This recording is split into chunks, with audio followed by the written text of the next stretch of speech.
Try to fix here. There we go.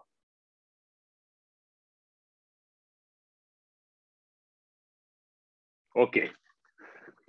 Good morning, good afternoon, good evening. Bonjour, bon après-midi, bonsoir, bienvenue à tous et à toutes. On est dans la session sur changement climatique, risques de sécurité et actions en Afrique, exemple de coopération autour de l'adaptation, mitigation et paix soutenable de l'association de construction de paix environnementale. Et je suis Octavio de Angola. Je suis très content de voir tout le public de plusieurs coins du monde.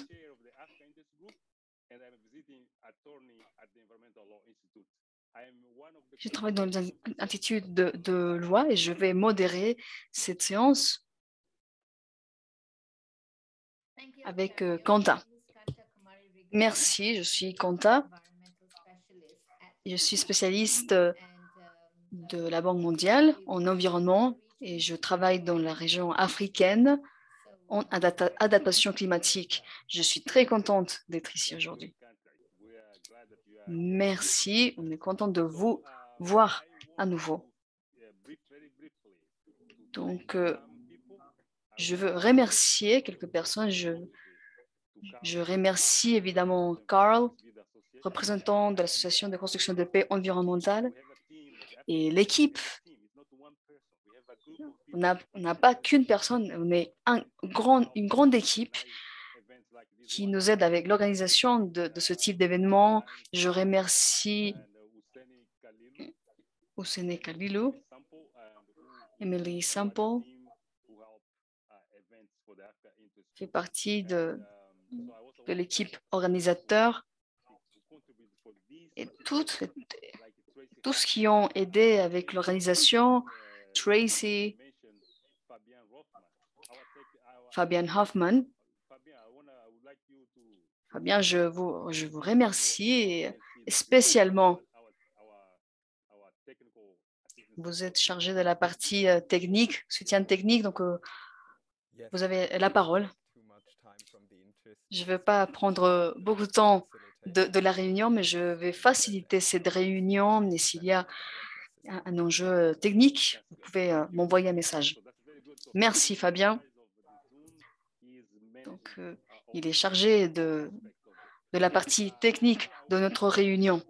Maintenant, je voudrais donner quelques mots pour notre président de l'association qui nous a donné son soutien et son leadership pour ces réunions. Donc, merci, Carl. Vous avez la parole aussi. Merci, Octavio. Et merci pour ce panel, pour l'organisation de ce panel. C'est intéressant parce que la plupart des institutions qui sont représentées par les orateurs aujourd'hui renforcent cette idée de ce qu'on a mentionné plusieurs fois avant.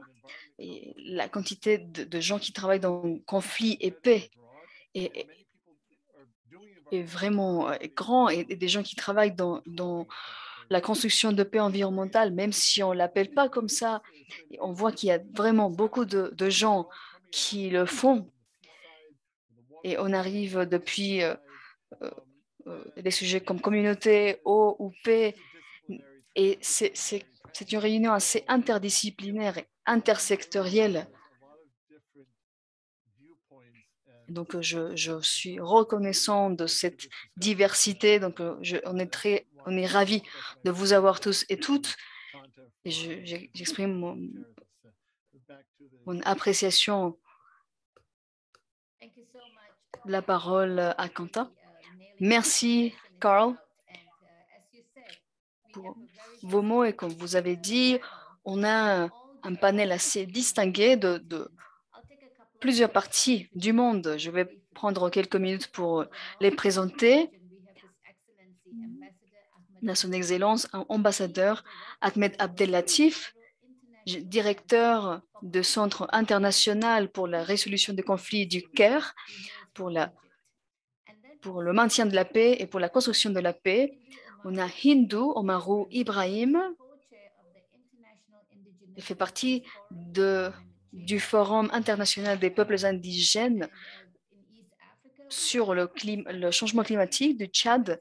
On a son Excellence ambassadeur Fred Ngoga Kateretse, qui est directeur du département des affaires politiques, paix, sécurité et sécurité de la Commission de l'Union africaine. Il vient du Burundi. D'Afrique de l'Ouest, on a Dr Catherine Nwadjaku Dahu, qui fait partie de l'Institut de développement au Nigeria.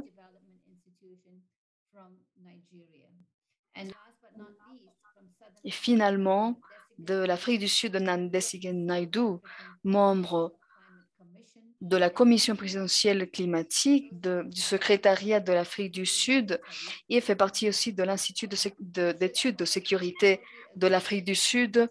On est tous d'accord que c'est un grand panel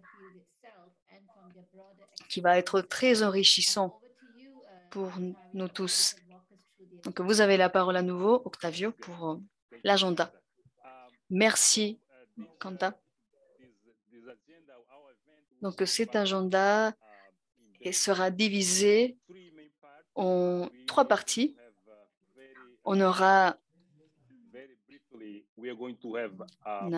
Brièvement, on aura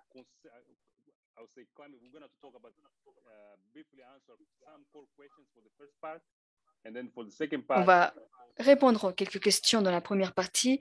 Deuxièmement, on aura un dialogue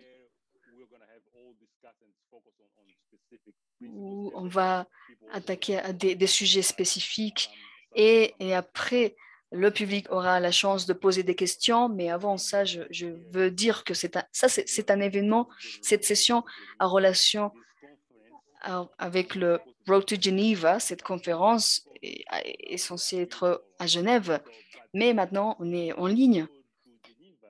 Et quand je dis Road to Geneva, le chemin vers Genève, parce que c'est une préparation. Cette session, on a un événement en novembre.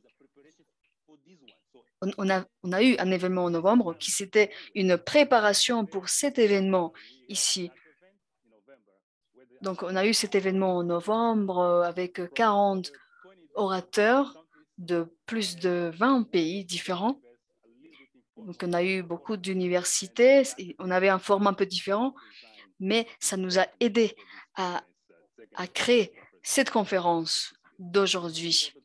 Donc, c'est important de comprendre d'où l'on vient. À propos des objectifs de notre discussion, c'est ce que je veux mentionner maintenant. Donc, le changement climatique n'est pas une cause de conflit nécessairement. Il y a différentes manières, comme dans la littérature, parfois, on veut trouver le problème. Et c'est bien de comprendre d'où vient le problème, quel est le problème. Mais dans notre cas, on ne va pas parler de ça. On va se concentrer sur la solution. C'est une autre approche. Donc, on veut savoir ce qui marche. On a d'excellents orateurs. On va travailler avec eux aujourd'hui pour voir les options. Et je vais essayer de suivre l'agenda. On n'a pas beaucoup de temps pour aller dans les détails, mais c'est un peu ce qu'on veut faire. Aujourd'hui, on va spécifiquement parler des éléments qui aident le soutien de la paix, basés sur chaque exemple des corporations et des adaptations en Afrique. Donc, on verra plus de détails plus tard parce que la première partie sera juste pour vous introduire, vous présenter les problèmes. Donc, on va commencer avec une question avant de passer aux exemples, on va commencer avec Hindu et ambassadeur Fred Ngoga pour la première question.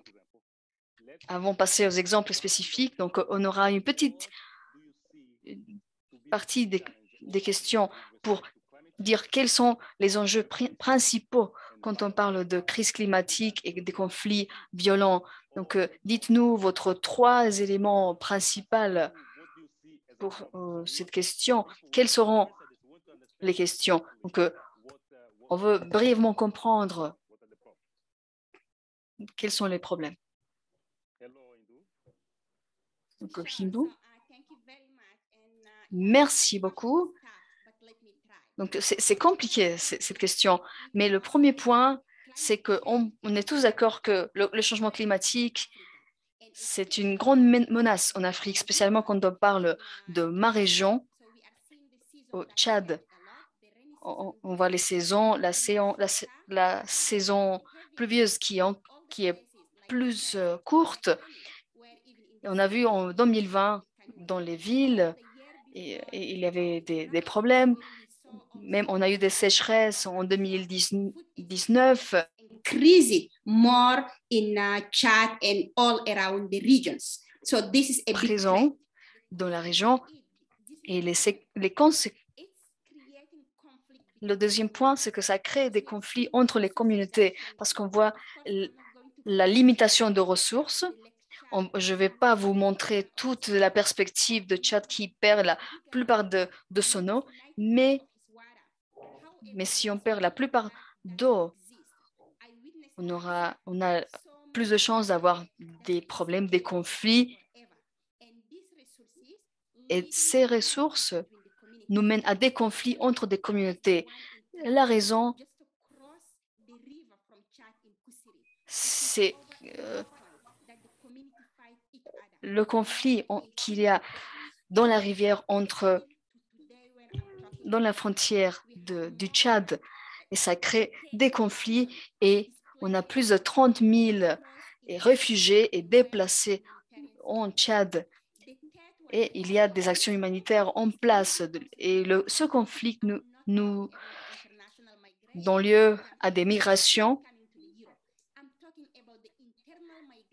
C'est une migration interne, migration entre les régions, et ça crée des conflits entre les différentes communautés qui se battent pour les ressources. Donc, voilà mon commentaire. Merci beaucoup. Belle intervention pour apprendre un peu plus de ce qui se passe au Tchad. Maintenant, on peut passer avec l'ambassadeur Fred Ngoga. Merci de m'avoir invité. Je suis dans 2 réunions en même temps parce qu'on a le conseil exécutif.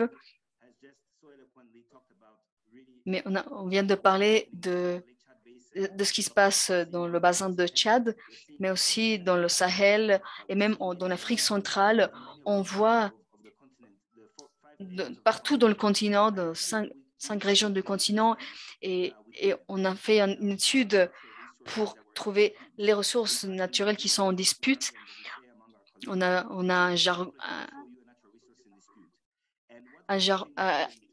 une expression qui dit « montre-moi une ressource naturelle et je te montre un conflit autour de ces ressources ». Et on trouve 5 ressources naturelles qui sont dans le cœur de conflit. La terre, comme Hindu a dit, à cause des hautes températures et les changements, on a des migrations. Donc,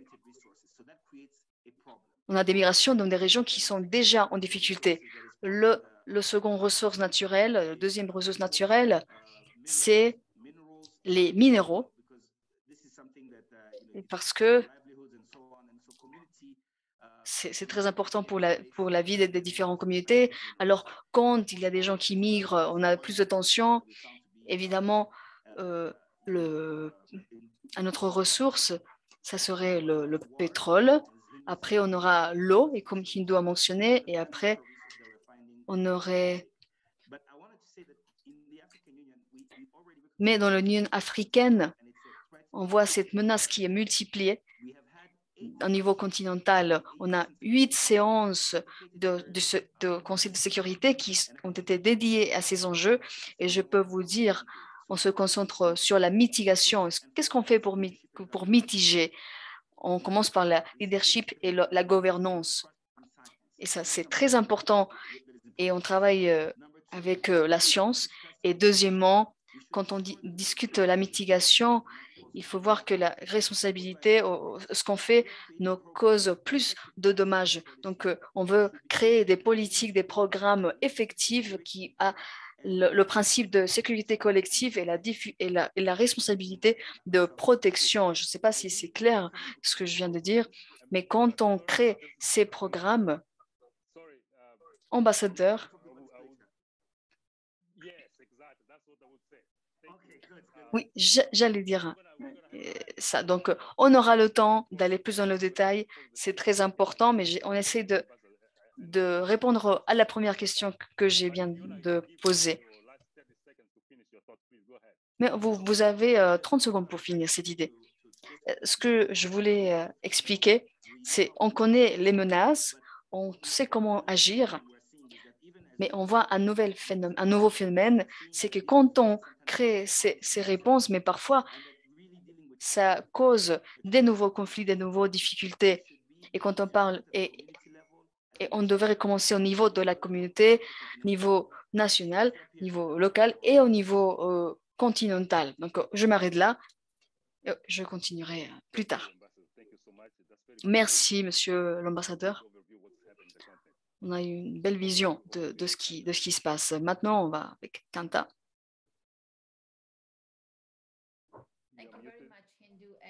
Merci, Hindu et monsieur l'ambassadeur, pour nous donner cette vision générale des enjeux. Et on peut voir les menaces qui sont présentes. Maintenant, on va passer à Desigen pour qu'il nous parle un peu des enjeux clés présents dans son contexte en Afrique du Sud.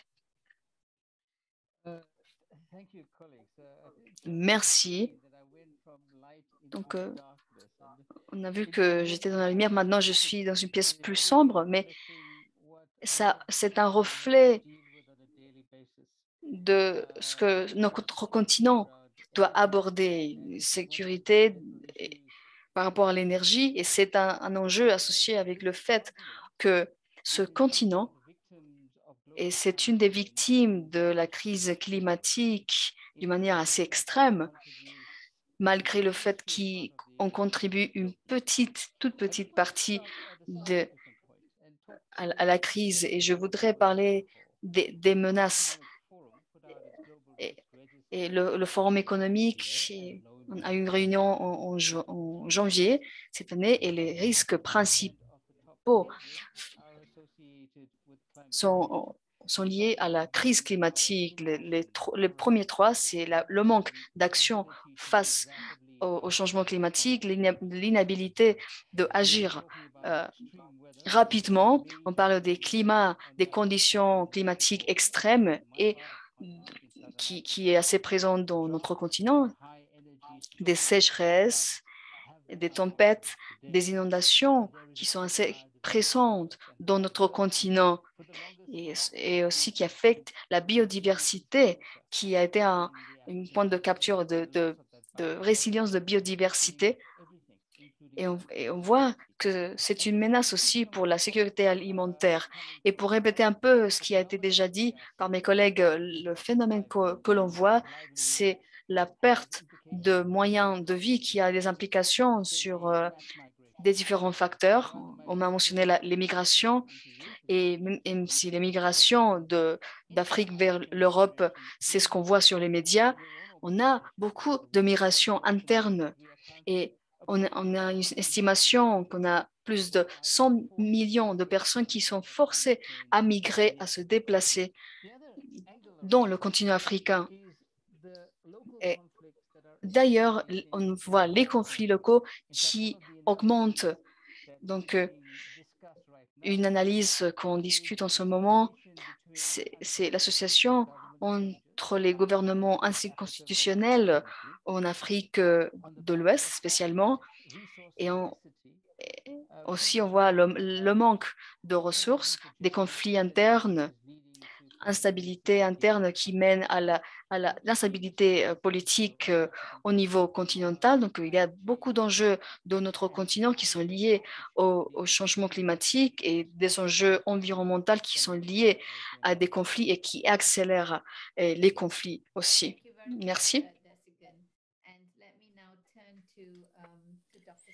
Merci beaucoup. Donc, on va avec Madame Catherine. Catherine, vos commentaires sur cette image générale et quelles seraient les solutions? Oui, je ne sais pas si je pourrais faire des contributions. Je suis d'accord avec beaucoup de ce que mes collègues ont dit.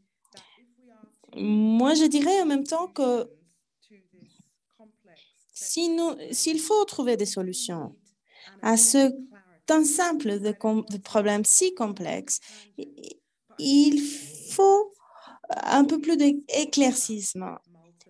Je ne veux pas parler à côté, mais ce que je veux dire, c'est qu'il faut accepter que les changements climatiques se multiplient et il faut éclaircir et voir quels sont les autres éléments qui vont multiplier ces problèmes.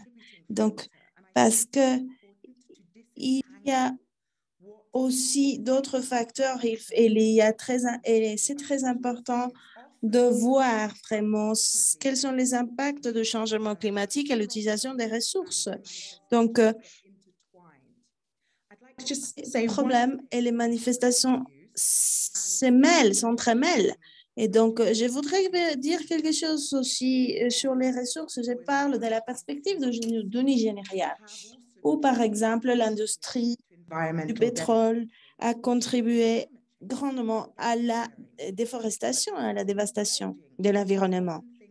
Et ça va menacer aussi l'émission de gaz, va menacer aussi les inondations des rivières à des niveaux qu'on n'avait jamais vus comme résultat du changement climatique. Cependant, c'est aussi les résultats des pratiques dévastatrices qui n'ont pas de régulation, peu de régulation en tout cas, et donc qui n'ont pas tenu compte de la diversité de l'écologie. Et comme résultat, il y a une conjonction de facteurs qui ont exacerbé la situation. Des facteurs liés au changement climatique ont exacerbé tous ces changements. Donc, si on l'analyse, on peut trouver des solutions de toute manière, des solutions qui visent à signaler les responsables de manière à ce qu'on puisse amener vraiment des changements. C'est ce que je voulais dire. Merci beaucoup pour ce diagnostic et regarder quels sont les défis qui restent là. Et en dernier lieu, mais pas moins important, on va donner la parole à Monsieur l'ambassadeur Ahmed Abdel. Merci beaucoup. C'est un plaisir de faire partie de ces conférences. À côté de ces conférenciers, je crois que vous avez déjà présenté des points intéressants sur les changements climatiques et comme un facteur qui multiplie les problèmes des ressources. Je voudrais ajouter que vraiment, on ne pourrait pas faire face à ce sujet de manière isolée dans un contexte de fragilité qui souffre beaucoup de pays de notre continent. Excusez-moi, mais le son n'est pas très bon. Le défi des sécheresses et de tous ces facteurs va affecter des pays qui font face aussi à des conflits, crises humanitaires, des déplacements, d'insécurité alimentaire, etc. Donc, il y a une convergence des risques et des menaces qui arrivent de manière simultanée. Et c'est un défi fondamental pour que ces pays puissent lutter contre ces risques interconnectés et le fassent tout en même temps. Donc, c'est le secrétaire le secrétaire de l'ONU a appelé les risques superposés, on va dire.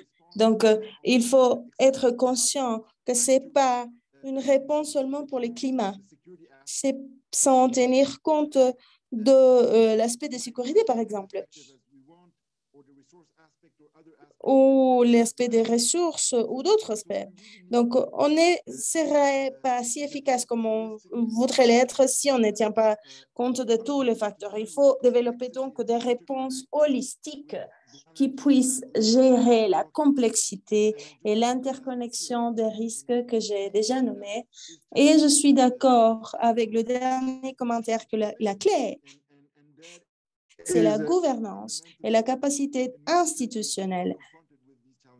Et il y a une faiblesse dans beaucoup de pays qui font face à ces défis.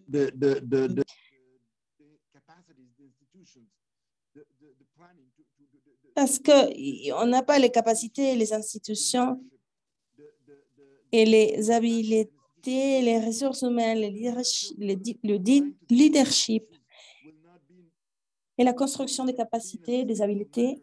Et donc, avec tout ça, on peut essayer de faire face à ces problèmes, mais ça ne sera pas de manière durable et ça ne sera pas à long terme si on ne met pas ensemble et si on n'aborde pas les causes et les fragilités de ces problèmes. Donc, tous les pays font face à des changements climatiques, mais pas au même niveau de vulnérabilité, des fragilités de nos pays. Donc, je voulais tout simplement ajouter ces points aux autres points que vous avez déjà présentés. Et évidemment, il y aura des implications dans les réponses que nous allons donner après. Octavio, oui.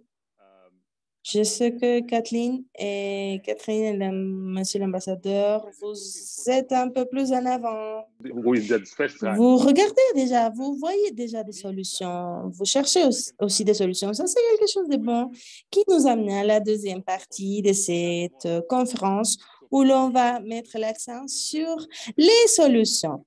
Donc, on est vraiment anxieux pour les solutions, ça c'est bien, mais on aura plus de temps pour y approfondir. Après, on va désigner. Vous avez de l'information sur l'eau. Qu'est-ce qu'on pourrait dire sur la coopération? Est-ce que c'est un élément de l'accord de Paris, mais qui ne nous donne pas une définition exacte sur qu'est-ce que c'est que la coopération?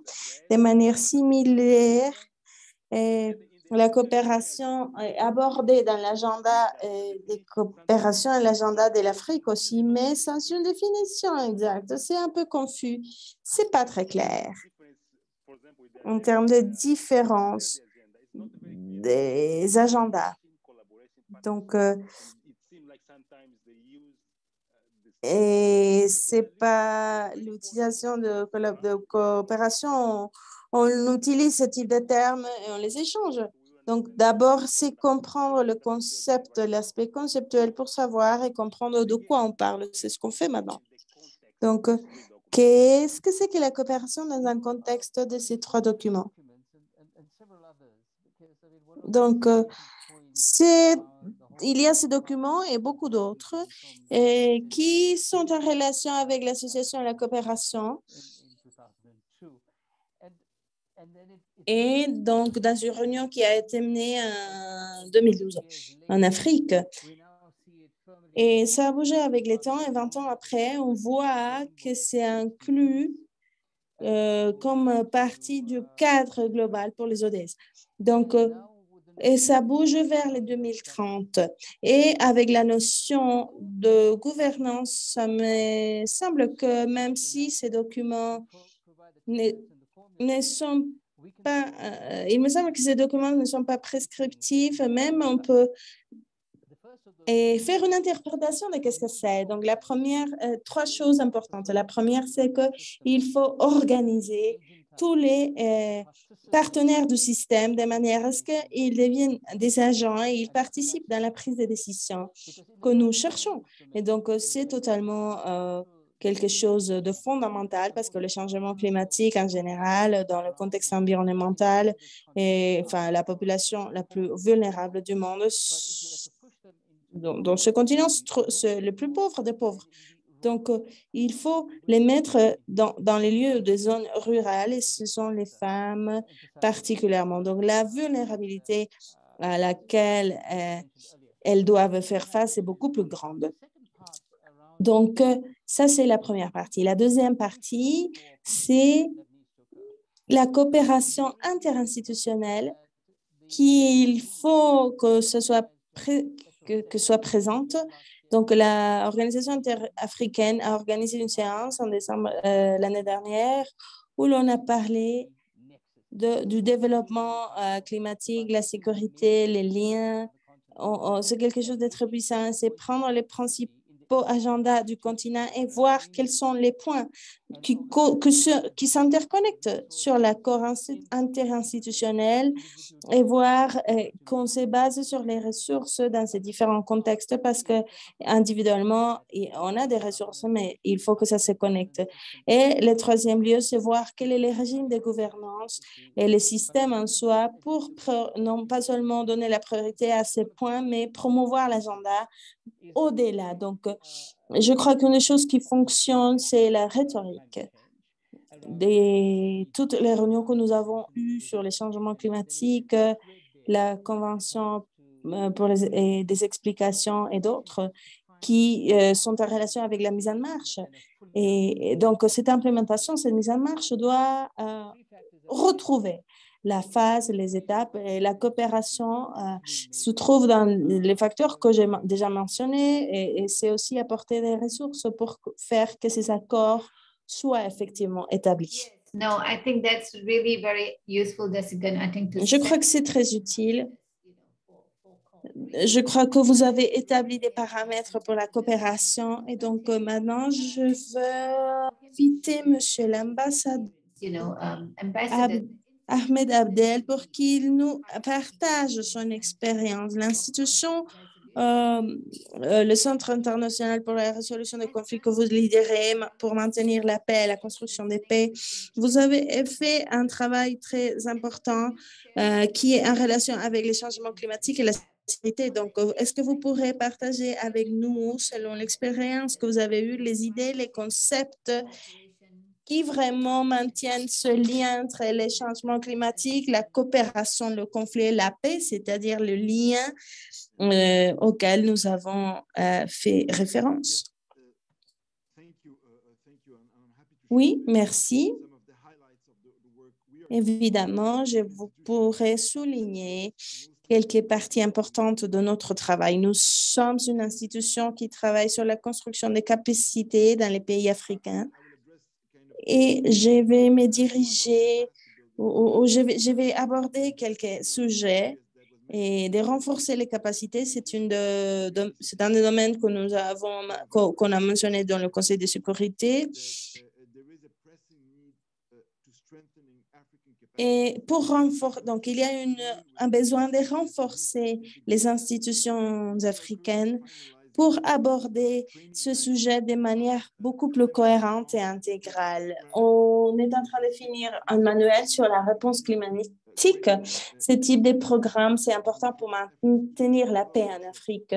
Et donc, je crois que c'est intéressant, un des premiers efforts pour développer ce type de programme pour les fonctionnaires en Afrique et améliorer la compréhension des fonctionnaires de manière à ce qu'ils puissent répondre aux menaces environnementales de manière intégrale, basée sur des principes qui c'est une partie de la réponse, la partie locale et la contextualisation. Et ça, c'est fondamental pour les réponses personnalisées, adéquates et adaptées aux communautés. Ça, c'est en ce qui concerne la construction et le renforcement des capacités. Et en deuxième lieu, c'est ce que je disais quand j'ai commencé mon intervention, et c'est l'interface entre le changement climatique, la sécurité climatique et unir ces mondes différents, ce qui a à voir avec la paix et l'environnement. Et dans ces contextes, notre centre du secrétariat pour la paix durable et le développement, les forums, semble renforcer les liens entre le développement durable et la paix. Et nous voyons le changement climatique dans ces contextes, par exemple, voir de quelle manière le financement du climat peut être mobilisé pour soutenir la paix.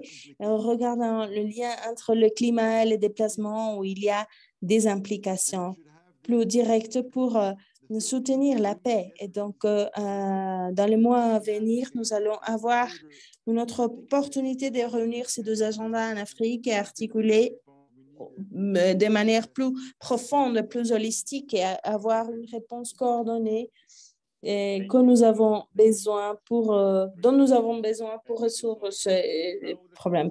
Merci beaucoup, Monsieur l'ambassadeur. On vous remercie. Et maintenant, on va avancer à Catherine.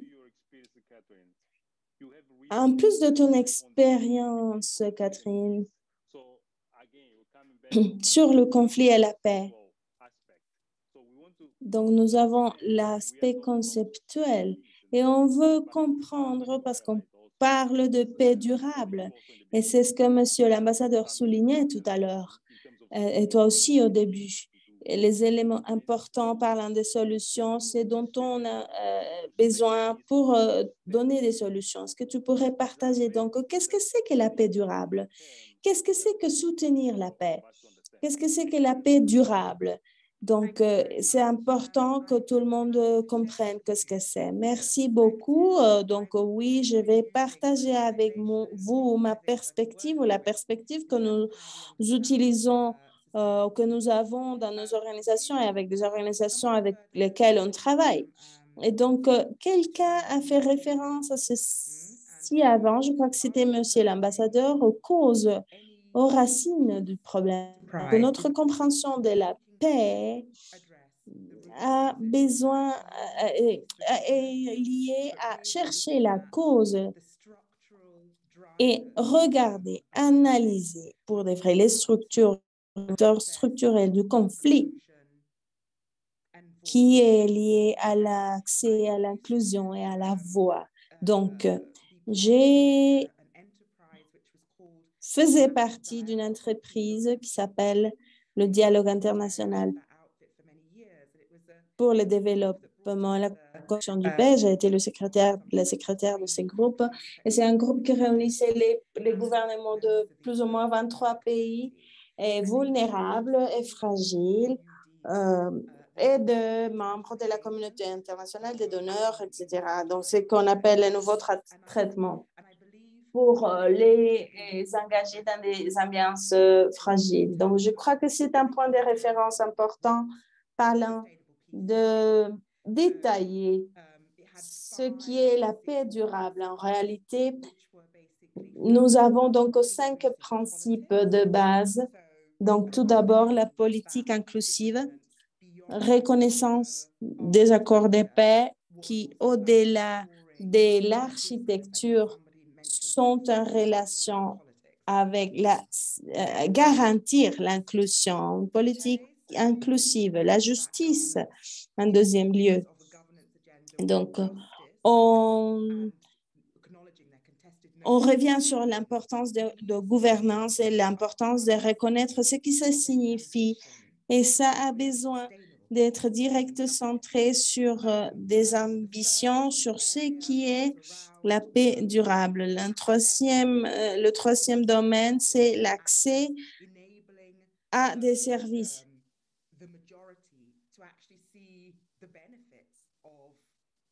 Donc, d'une agence de construction, et il faut voir les bénéfices d'un agenda de construction de paix. Ça fait partie de ce casse-tête, si on peut dire comme ça. Après,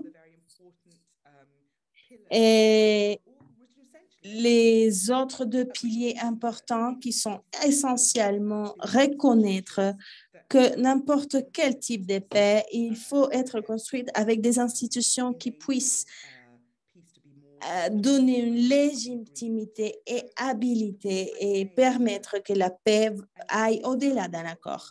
Et donc, ce que je veux dire est lié avec mon dernier commentaire. On ne peut pas penser à des solutions pour aborder la crise climatique dans laquelle on se trouve qui n'incluent pas le contexte fragile de manière claire et avec une compréhension profonde. Nous avons déjà des cadres globaux, mondiaux, et même ceux qui opèrent dehors ces concepts de base, ça sera difficile, mais au lieu de réinventer la roue, il faudrait travailler sur ces principes qui sont déjà articulés, qui existent déjà comme des nécessaires et importants et voir de quelle manière on peut intégrer ça, de quelle manière on peut promouvoir la travailler avec les climats, etc. Donc, je crois que c'est mon point final pour ta question. C'est ce qui est déjà existe. Je sais que ça existe déjà, mais c'est difficile de les mettre en marche. Et donc, les personnes travaillent de manière isolée dans des petites communautés, ont leurs intérêts, ils ne coopèrent pas forcément les uns avec les autres dans ce sens, mais utiliser les cadres que nous avons déjà disponibles et faire attention aux leçons apprises, c'est quelque chose de critique pour pouvoir un peu forger une approche sensible au conflit vers la construction et la atténuation.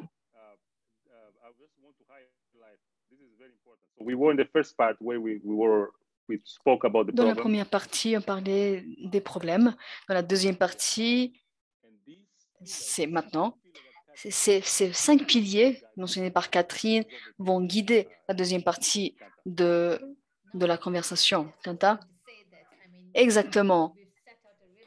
Je pense qu'on a donné un cadre conceptuel assez solide de la part de Monsieur l'ambassadeur sur le besoin de construire de la coopération, etc. Et maintenant, ce qu'on veut faire dans la session, c'est aller plus en profondité dans les expériences et les solutions.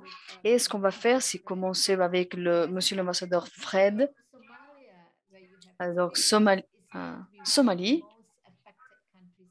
est un des pays les plus affectés par le changement climatique, en fait. Et c'est le pays 173 dans le monde au niveau de vulnérabilité. Vous avez travaillé dans l'Union africaine de la mission en Somalie et vous avez travaillé dans la prévention de conflits dans la division de la Commission de l'Union africaine. Est-ce que vous pouvez partager avec nous quelques exemples de coopération autour des actions climatiques en Somalie? Vous avez la parole, monsieur l'ambassadeur. Et si vous pouvez activer votre caméra, ça serait très bien. On ne vous entend pas, monsieur l'ambassadeur. Très bien. Donc, s'il vous plaît, activez votre microphone. Merci beaucoup. Okay. Il y a deux éléments. Premièrement, on a besoin de l'appartenance des communautés pour mitiguer, par exemple, les inondations. Et ces défis sont tellement grands qu'il n'y a pas qu'une seule organisation qui peut tout résoudre. On a besoin d'une collaboration. On a besoin d'un leadership de la part du gouvernement parce que sinon, même si c'est un bon gouvernement, on a besoin de cette coopération. Hier, je pense que je mentionnais qu'on avait Al-Shabaab qui organisait des comités de travail et je suis sûre et qui est plus efficace même que le gouvernement. Et quelqu'un d'autre parlait de la région de Niger, des Delta. Et on voit qu'il y a des organisations qui ne sont pas l'État, qui sont engagées et qui font beaucoup plus que le gouvernement. Et le travail ensemble, c'est une chose, mais aussi c'est un défi de la coordination de ce travail. Et ça a été l'enjeu. Et finalement,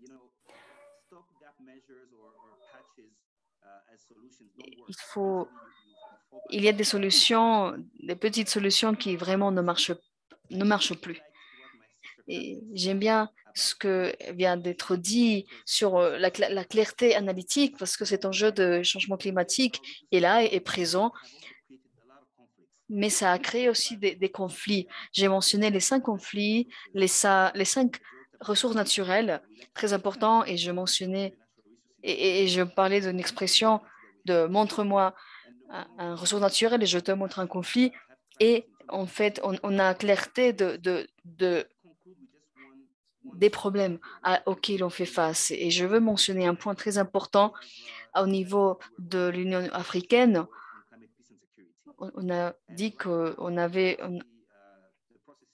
Et en ce moment, on a un processus en cours et ce qu'on essaie de faire, c'est créer des stratégies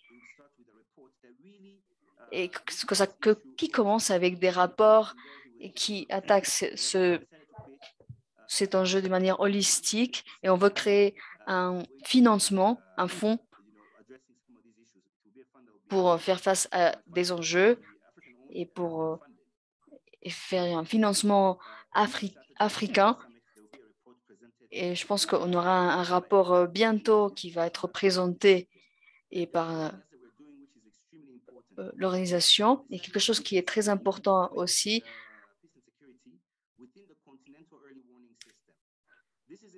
on a notre système de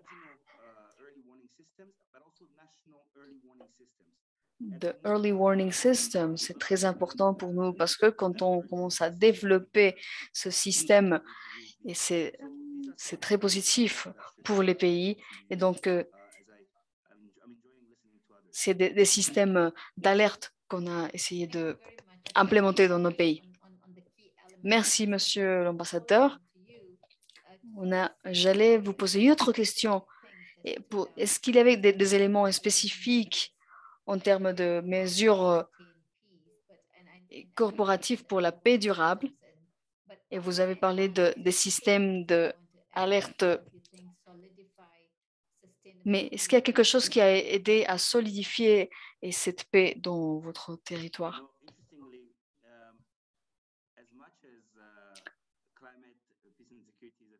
Donc, j'ai vu cela comme une opportunité pour rassembler les gens dans un but commun. Et ce qu'on voit dans le cas de Somalie et dans d'autres pays, c'est que, par exemple, on a 2 groupes qui se sont toujours battus, mais ils se rendent compte que s'ils ne travaillent pas ensemble, ils vont tous disparaître. Donc, avoir cette coopération, ça a été une opportunité pour nous pour être plus forts tous ensemble. Et c'est une expression qu'on utilise, c'est Wulu en Afrique. C'est le gardien de mon frère ou de ma sœur. Donc, sa relation avec cette coopération qu'on veut promouvoir. C'est très bien. Et je pense que Hindu a aussi beaucoup d'expérience. Et vous êtes de la communauté Ambururu du Tchad. Et on vous a entendu dans de différents forums des difficultés auxquelles vous faites face. Mais est-ce qu'il y a des exemples, des constructions de collaboration entre les groupes indigènes et pour arriver à un point comme ce que Monsieur l'ambassadeur a mentionné? Vous pouvez parler un peu de ça? Oui, je pense que ce que Monsieur l'ambassadeur a dit, c'est parfait. On peut construire ce système de collaboration sans l'affectation des gens. Et évidemment, il faut tenir en compte le rôle des gouvernements. Et dans mon expérience, c'était en décembre la dernière, avant Noël, on a fini un exercice que j'ai bien aimé. C'était un mapping qui était participatoire. On pouvait construire une carte 3D ou 2D pour mélanger les connaissances traditionnelles et la technologie. Donc, vous pouvez voir ces facteurs clés pour le maintien de la paix. Donc, dans l'exercice, il fallait avoir une carte satellite. Donc, on avait des images satellites de plus de 2000 km² et on avait toutes les communautés qui habitent dans ce territoire. On a commencé avec 24 communautés seulement et on a fini avec 101 communautés en raison de l'importance de cet exercice en 2 semaines. Donc, dans cette carte, on a mis les connaissances de chaque groupe. On a mis aussi les ressources qu'ils connaissent, l'eau, la région agriculture pour le passage des bétails dans les différentes saisons, etc. Et on a aussi mis où on peut trouver les arbres médicinels, les arbres cosmétiques, ce qui est utilisé par les communautés et les arbres sacrés aussi qui on ne peut pas intervenir ou attaquer parce que vous savez que c'est très présent dans nos communautés ethniques et on ne peut pas les toucher parce que c'est très important pour l'environnement. Alors, on est allé au lycée, aux écoles aussi parce que c'est très important. On était avec des pêcheurs, des membres de la communauté pour identifier les ressources et les solutions. Donc maintenant, la suivante étape, après la création des cartes, c'est de digitaliser, de numériser les cartes pour que ça puisse rester.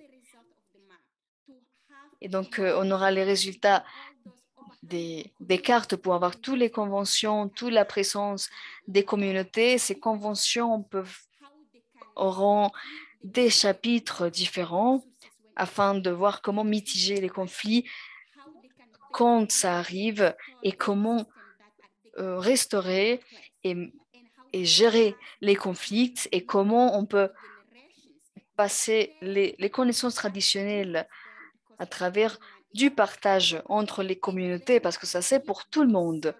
Et on peut garder sous ces conventions. En plus, on aura la version numérique des cartes. Et même s'il n'y a pas un gouvernement qui peut agir, la communauté peut faire des actions. Parce que le gouvernement change, mais les communautés, ça reste pour toujours. Et aussi, on peut dupliquer ces exercices partout, dans n'importe quel type d'écosystème en Afrique et même dans d'autres continents. On peut les faire dans des communautés indigènes, mais aussi dans des communautés locales d'or. Donc, on peut utiliser ça pour maintenir la paix, gérer les ressources naturelles et finalement, on ne peut pas juste faire ce type d'outils et les laisser comme ça. Il faut générer les politiques nationales et construire ces politiques peut aider avec les négociations internationales. Et ça, c'est des ponts qu'il faut construire, reconnaître les connaissances indigènes à travers des articles comme le 7.9 et pour créer des plateformes avec les communautés locales. Donc, pour voir comment nos pays peuvent utiliser ce type d'exemple et le faire pour soutenir et pour faire une paix durable. Merci beaucoup. c'était une excellente intervention. Ça nous mène à notre deuxième question. Mais avant, on n'a pas beaucoup de temps et je veux suivre l'agenda et on va essayer de ne pas entrer trop dans les détails. On n'a pas beaucoup de temps. Donc, on va essayer d'être plus efficace avec le temps. Donc, c'était une belle intervention qui a relation avec la question suivante sur les facteurs. Est-ce qu'il y a des éléments qui aident avec la prévention des conflits et le maintien de la paix durable? Est-ce que vous pouvez mentionner des facteurs qui aident à la prévention des conflits? La seule chose que je peux dire, c'est on ne peut pas répondre après le conflit. Ça, ce n'est pas durable. La première réponse, c'est la réponse humanitaire. Et après, la deuxième réponse, c'est la réponse militaire. Donc, on a besoin de ces 4 piliers pour le développement de ces communautés parce qu'on parle aussi de l'impact de changement climatique. Donc, au niveau international et national, on doit tenir en compte ces 4 piliers pour accompagner toutes les actions humanitaires et militaires. Donc, on n'a jamais vu une arme qui a nourri un enfant. Donc, on doit tenir en compte les facteurs, les différents facteurs.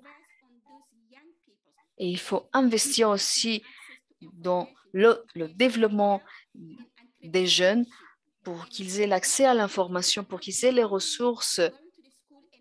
Et on ne peut pas juste aller à l'école et attendre jusqu'à ce que le gouvernement agisse. Mais il faut agir immédiatement dans les conflits d'une manière coopérative. C'était très intéressant. Et merci pour avoir partagé ce commentaire.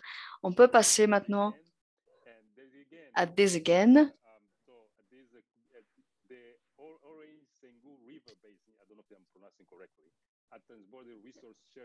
Dans le bassin de rivière d'Issengung, ça a été affecté par des risques de sécurité environnementale. Est-ce que vous pouvez mentionner des actions qui ont été utiles pour soutenir une paix durable dans ce territoire? Et avant cela, je suis reconnaissant par le commentaire de Hindu, de cette perspective de communauté. Et c'est quelque chose qui peut transformer des systèmes entiers. Et vous avez raison. Et il y a plusieurs exemples qu'on pourrait mentionner partout dans le continent. Et on devrait commencer à documenter ces cas parce que ça peut inspirer des gens, mais aussi activer et promouvoir un vrai changement. Mais pour continuer avec la question, Octavio, et l'eau, c'est quelque chose de très intéressant, c'est quelque chose qui a été la cause des conflits depuis longtemps. Mais aussi, c'est un facteur de paix incroyable. On disait que le whisky, c'est pour boire et l'eau, c'est pour se battre. Et dans des régions comme les États-Unis et le Mexique, on voit que ça, c'est vrai. Mais dans le continent africain, on a des hauts niveaux de conflit, des endroits de conflit très importants. Et notre bassin dont je parlais avant, c'est un exemple. Et on espère d'arriver à une solution bientôt. Et dans l'Afrique du Sud, on a des accords qui sont résistants au temps, disons. On a quelque chose qui s'appelle Corporate Index qui étudie de différentes études et classifications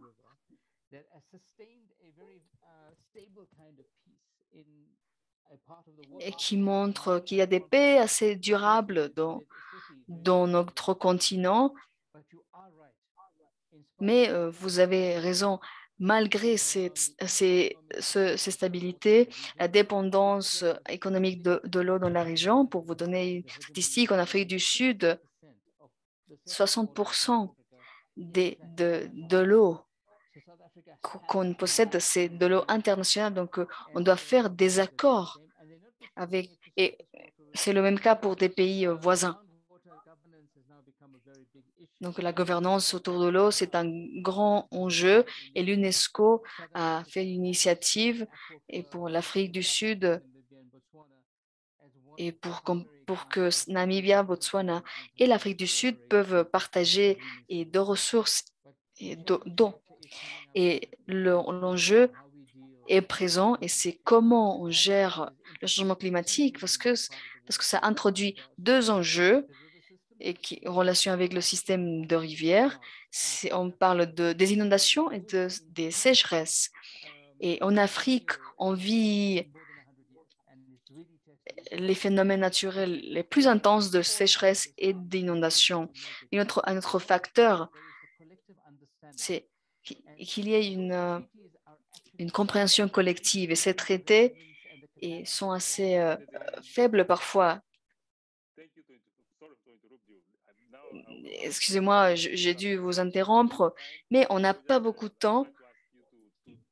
Donc, je vous prie d'avoir une petite conclusion en 40 secondes parce qu'on n'a pas vraiment beaucoup de temps. Il faut passer à la suivante étape. That's a fair point. What I want to emphasize is that formalizing the institutional arrangements is key. The second issue is funding those instruments. Le deuxième, c'est le financement de ces outils au niveau continental parce que c'est quelque chose qu'on n'a pas et partout dans le continent et dans le monde. Et après, il faut avoir une capacité scientifique et technique qui soit suffisante et pour faire les allocations et d'une manière effective. On va revenir sur ce sujet plus en avant. Donc, pour Catherine.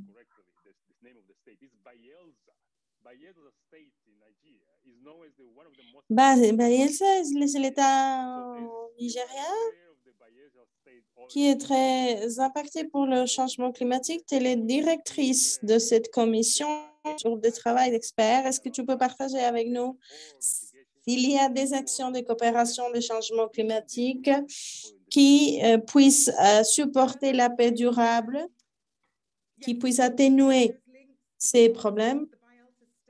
Oui. C'est difficile d'établir ce type de liens parce que les États ne sont pas si clairs. Donc, ce sont des mécanismes encouragés par l'État. Et donc, il y a 36 États au Nigeria. Donc, cette commission, le propos est un principe, faire de la recherche, trouver les raisons pour lesquelles, par exemple, la manière dont la pollution de la rivière à cause du pétrole et du gaz a été systémique. Et donc, ça conclut avec toute une série de recommandations de comment nettoyer et comment prévenir la crise des pollutions systémiques à travers des régulations. Et donc, comment il faut emballer tout ça. Donc, dans ces futurs, après le pétrole, dans le futur, après le pétrole pour les Nigériens, il ne s'agit pas seulement de nettoyer, restaurer, mais donner un cadre et que c'est pressant, disons, les pétroles et le gaz en Nigeria, le pétrole surtout qui est décroissance au Nigeria. Et donc, il faut regarder d'autres options d'énergie alternative. Et donc, qu'est-ce qui va venir après? Qu'est-ce qui va venir après ce qui est renouvelable, les solutions basées sur la nature, etc. Ce sont des recommandations, ce sont des étapes de recommandations. C'est difficile de dire exactement comment ça va rentrer dans la coopération, mais je voudrais dire deux choses. En premier lieu, dire que depuis la perspective des constructions de paix, c'est une source de conflit. Et donc,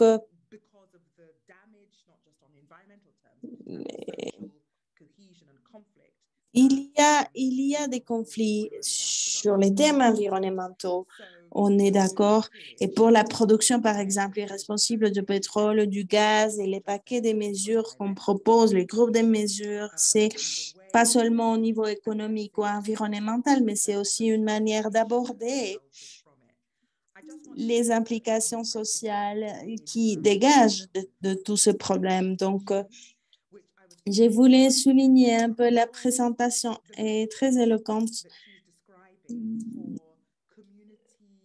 parce que les méthodes décrites et pour évaluer et pour réunir les communautés à travers un agenda commun pour l'adaptation et pour la construction des paix peut être transférée. J'aimerais voir de quelle manière cette méthode peut être utilisée dans les contextes de déployer les recommandations et ce qu'on fait pour le futur. Je vais les laisser juste là.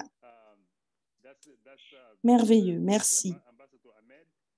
Monsieur l'ambassadeur Ahmed, vous avez beaucoup d'expérience et en ce qui concerne la construction de paix en Afrique. Donc, le changement climatique a impacté ces problèmes. Et donc, qu'est-ce qui se passe en Afrique du Nord? Nous avons des représentants de toutes les régions de l'Afrique. Et donc, c'est le moment pour parler de la région du Nord de l'Afrique. Comment ça a impacté la région pour les communautés qui vivent là-bas, pour le développement, etc.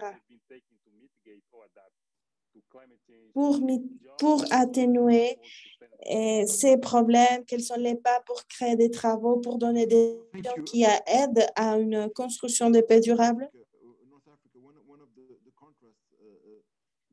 Si on regarde le nord de l'Afrique, un des contrastes avec l'Afrique subsaharienne, c'est le haut rang de l'électrification, l'accès à l'énergie. C'est un aspect bien important. Si on regarde, si on voit une partie du nord de l'Afrique, au Maroc, en Égypte, on se rend que ces pays ont plus développé la partie énergétique dans les derniers 10 ans, avec des panels solaires, par exemple. Donc, on le trouve en Égypte, au sud du Caire et au Maroc. Donc, ces énergies renouvelables, ces expertises pensent que c'est possible en faisant des investissements et à des impacts positifs dans la création d'emplois aussi. Donc, j'ai lu et il y a une estimation que dans les prochains 20 ans, le Maroc va pouvoir créer 500 000 travaux en énergie. Donc, ça va créer une source de travail et l'agence a fait aussi beaucoup de travail dans ce sens-là et publie un rapport sur les énergies renouvelables. Et donc, et dans ces pays, et donc, aussi, on travaille sur la... Excusez-moi, les sons. Et sur la violence aussi. Donc, je crois que ça fait partie de l'impact positif d'aborder les changements climatiques à travers une approche sur, par exemple, les énergies renouvelables, l'adaptation de l'agriculture aussi. Il y a beaucoup de potentiel là. Et donc, aussi pour la sécurité alimentaire. Donc, il y a beaucoup d'opportunités pour la création d'emplois et l'adaptation, mitigation et atténuation du changement climatique. Et je crois que ça pourrait avoir un effet positif sur les stabilités de l'agenda des constructions de paix. Merci. Merci.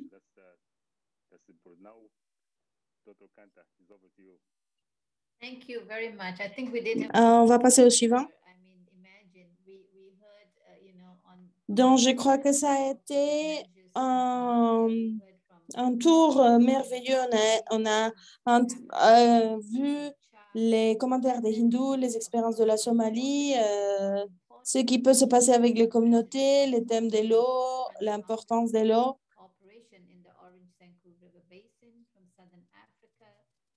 Et des opérations des frontières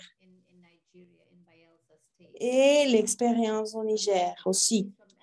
Et donc, Monsieur l'ambassadeur qui a parlé sur le potentiel d'emploi sur les énergies renouvelables.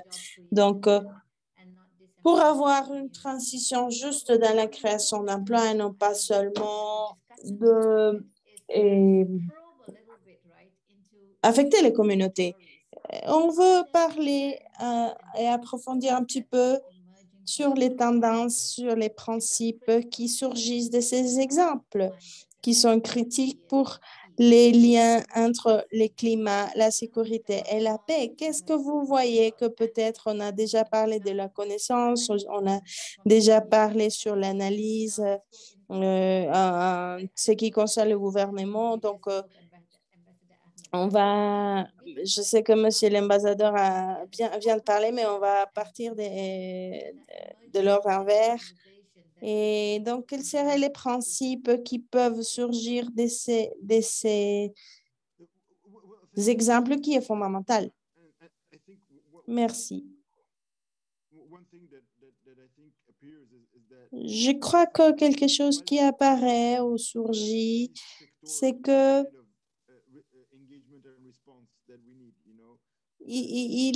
c'est une réponse multisectorielle dont on a besoin.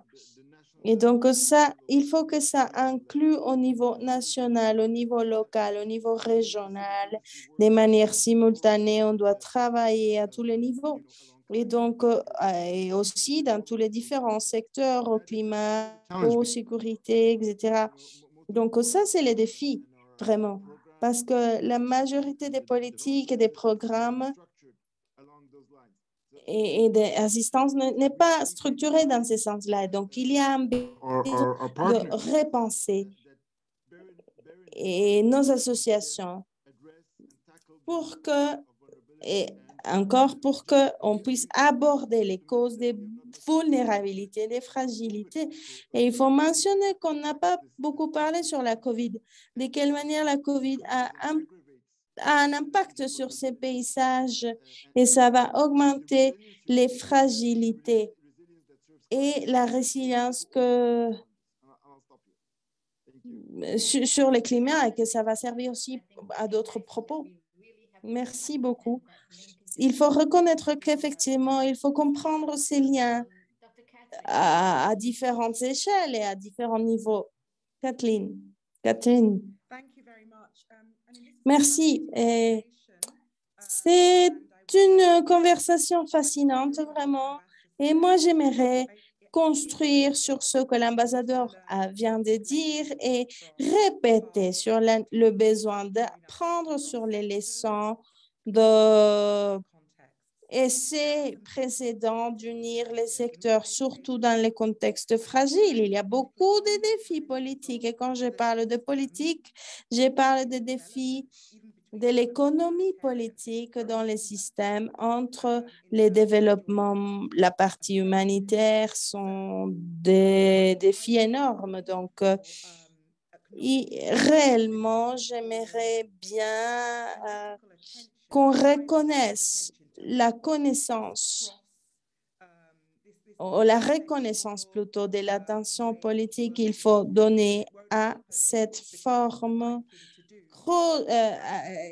à tous les secteurs, entre secteurs, parce que s'il y a des énergies politiques autour. Ce que j'aimerais dire en deuxième lieu, c'est que d'autres vont parler de manière un peu plus éloquente, mais l'approche des bas vers les hauts, et comme nous les avons, on a besoin de travailler pour qu'il y ait du succès sur à différents niveaux. Je crois que c'est dialogue a souligné un peu ça et la littérature le dit aussi. Et c'est que des bas vers les hauts, au niveau local, avoir un financement pour ceci est critique. Donc,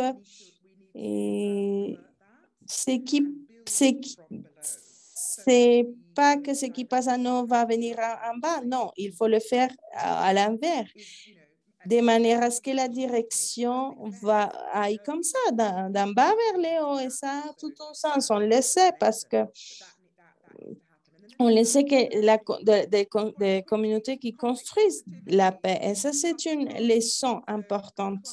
Et donc, après, c'est ce qui a à voir avec la sensibilité du conflit, qui a une relation avec l'atténuation, etc. Et il faut que ça imprègne des leçons apprises et en termes de ne pas causer des dommages. Merci beaucoup. Merci pour ces points qui est très important.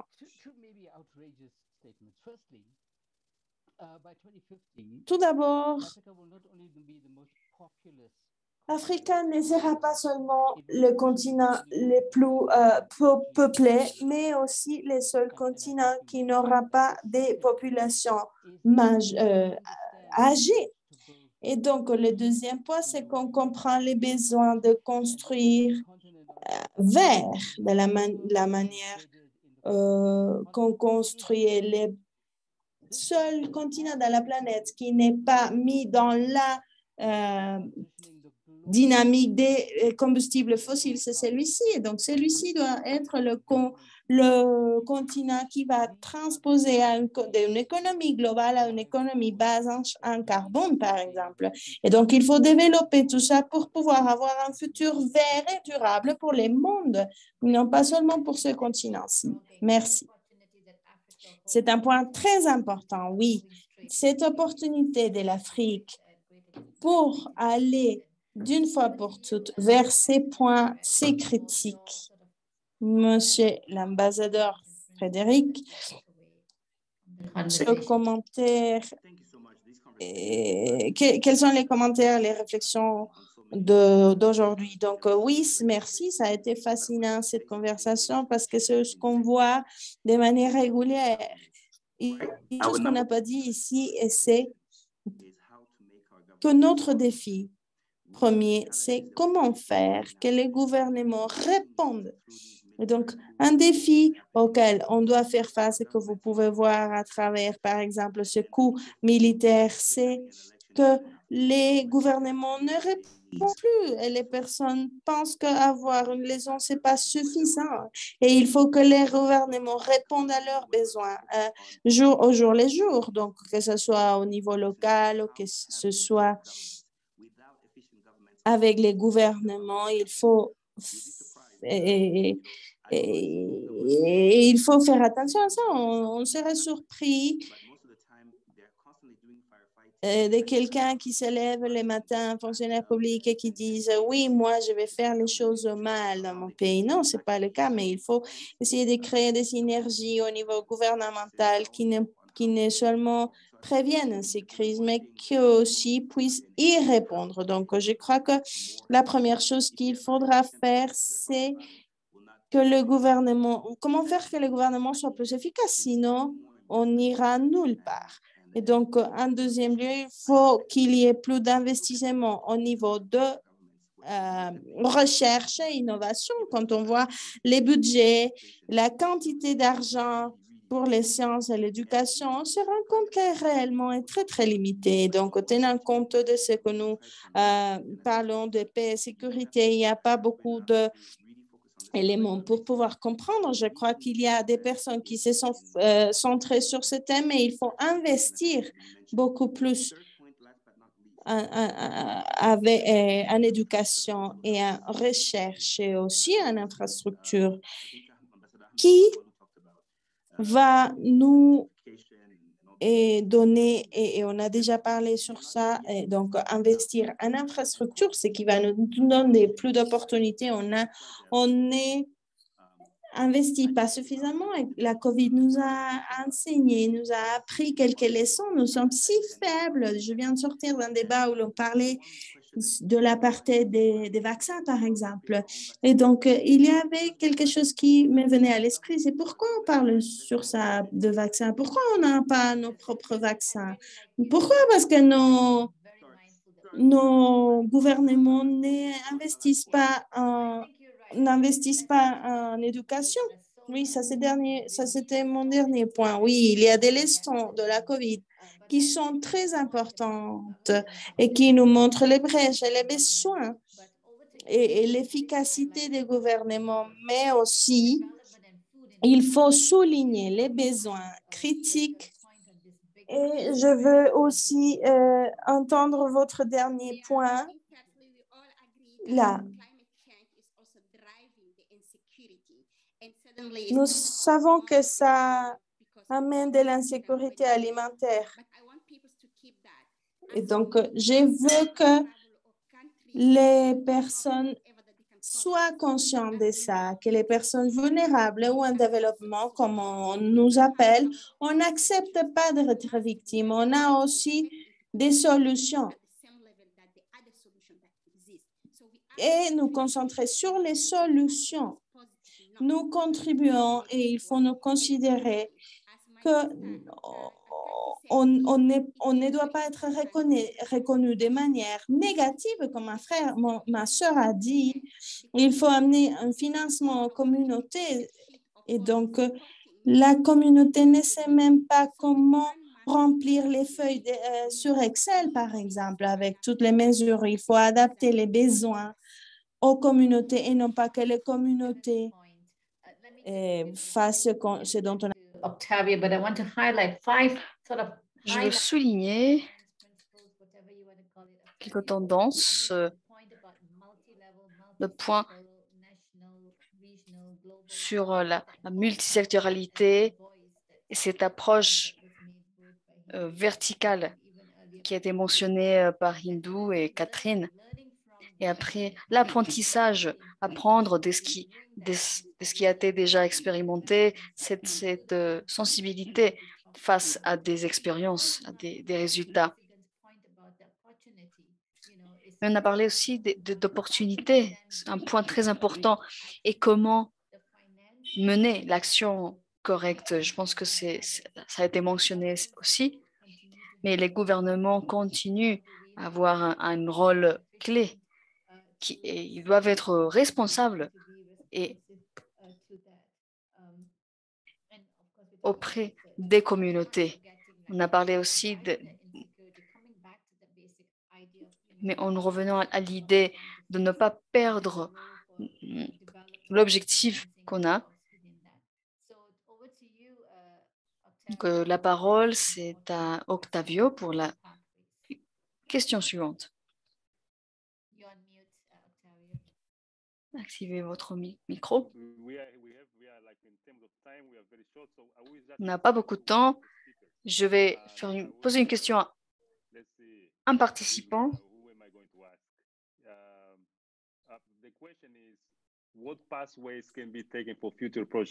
Quel chemin est-ce qu'on peut prendre pour le futur afin de soutenir une paix durable? Je donnerai la parole à 2 personnes. On aura 30 secondes par personne. Est-ce qu'il y a un volontaire pour répondre à cette question? Peut-être Hindou et une autre personne pour intervenir pendant 30 secondes. Je pense que le chemin, c'est de mettre l'argent où l'on a besoin et où on peut vraiment profiter de cet argent. Quelqu'un d'autre? Peut-être 2 points dans 30 secondes. Premièrement, les entreprises doivent être continentales. L'expérience en Afrique du Sud doit être au niveau de continent et de cette manière, on aura une efficacité, une vraie efficacité. Et deuxièmement, il faut avoir un accord de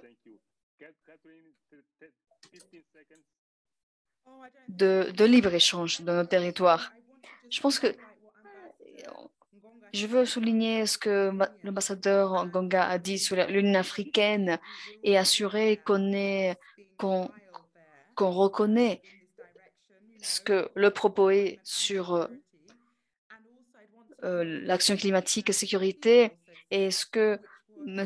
Abdelatif a dit sur le Maroc et la création de travaux dans le secteur énergétique. Pour moi, ça c'était quelque chose de très intéressant d'apprendre. Et je pense qu'au niveau de continent, on doit suivre un peu ce chemin. Je pense que c'est quelque chose de critique, de très, très important et il faut tous partager ces expériences. Ambassadeur Ngoga, on a 30 secondes. Je pense qu'on a tout dit et pour moi, je dirais sur un accord de libre-échange, mais on ne peut pas avoir cela sans avoir un mouvement libre de biens et de personnes. Et ça applique aussi pour tous les enjeux qu'on fait face. Et ça doit être de manière organisée et effective. Il faut transformer nos frontières et faire des ponts pour les gens, pour les biens et pour éviter aussi, ça pourrait éviter des conflits. Merci beaucoup. Très bien. Merci beaucoup. On n'a que 3 minutes. On a peut-être du temps pour une question. Je voulais dire quelque chose. Allez-y. Dans 10 secondes, mon message, c'est pas d'avoir un projet ou un autre projet, mais l'enjeu pour l'Afrique a besoin d'un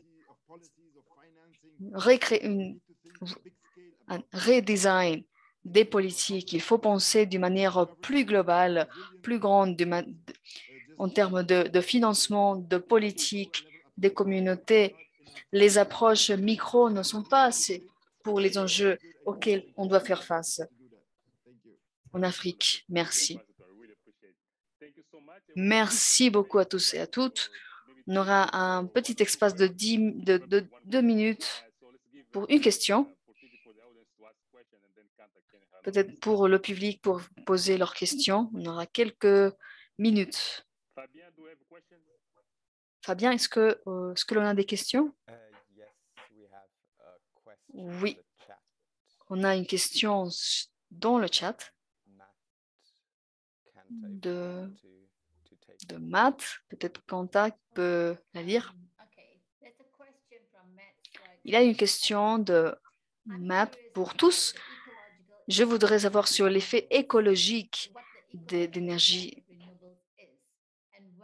des renouvelables et si les industries extractives pour des ressources renouvelables créent plus de conflits socio-écologiques et comment gérer, comment faire face à ces types de conflits. On parle des minéraux qui sont nécessaires pour des énergies renouvelables. Est-ce que ça pourrait mener à des nouveaux conflits? C'est une question importante parce qu'il y a plusieurs de pays africains qui ont beaucoup de richesses au niveau minéral. Alors, comment éviter des conflits? Comment gérer cette extraction minérale? Je ne sais pas qui pourrait répondre à cette question. Vous avez la parole. Monsieur l'ambassadeur. Du point de vue écologique, on voit beaucoup plus de dommages quand on parle de l'industrie pétrolière sur les communautés. Et il y a beaucoup de travail qui est fait dans l'industrie extractive pour assurer qu'ils opèrent, ils travaillent d'une manière plus durable. Je pense qu'il y a beaucoup plus de conscience, de connaissances dans l'industrie extractive pour faire face à des enjeux qui peuvent être conséquences de l'extraction. Un point pour ne pas répéter ce qui a été déjà dit, ce qui a été dit dans une conférence de l'UN,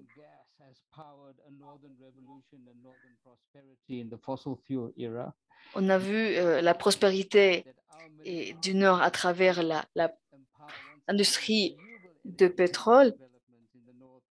Et on ne sait pas si avec l'industrie extractive minérale va mener aussi de la prospérité que pour le Nord global. Et donc, ce serait pour moi et Octavio, il ne nous reste que vous remercier. Ce sont des conversations très complexes et très compliquées et on n'a pas vraiment beaucoup de temps pour tout aborder, mais on a ouvert un peu les visions pour voir tous les défis auxquels on doit faire face et les solutions qui sont liées à ces enjeux.